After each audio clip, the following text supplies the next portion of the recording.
Marca Chirinaca, Viacha, Untataki, Ciudad Industrial Ucama, Uxan Jautiwa, Servicios Básicos, como Omanip, Gelos Akananip, como autoridades municipales Upanacaja, Yatianip Jaraki.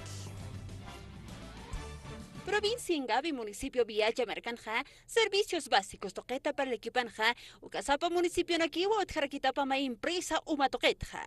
Hiliri Pirinacapaja Canist Oya Parkiwa, ni allá tunca pescani por ciento, Ucama Mercanacaniwa purt Atajarakitapa Umaja. Yamaki salusa Kanaja ni a Sohta tunca pusini Mercanacanua Utjarakitapa, Pani Marcakiwa Hanira purt Atagarakiti, Sasawa Kamata Ristoyaraki, alcalde Iriperepaja. Yo le digo de manera sincera, son dos comunidades las que no tienen. De las 64 comunidades que tenemos, son dos zonas en realidad las que no tienen.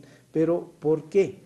Porque ha salido una disposición de que debe ser la gobernación la que debe hacerse cargo para hacer el tendido de la energía. Kamateja, Kamarcaja, Wali, Ataqueja, gobierno municipal, Irnactoya Parquitapawa, Portaña Taki, máquinas perforadoras, Kamata, La Paca Paxinacanja, Puchu, Manaca, Liriñataki, Hani, Night Awinaka, Utjañapataqueja. Somos el único municipio que tiene una propia perforadora de pozos.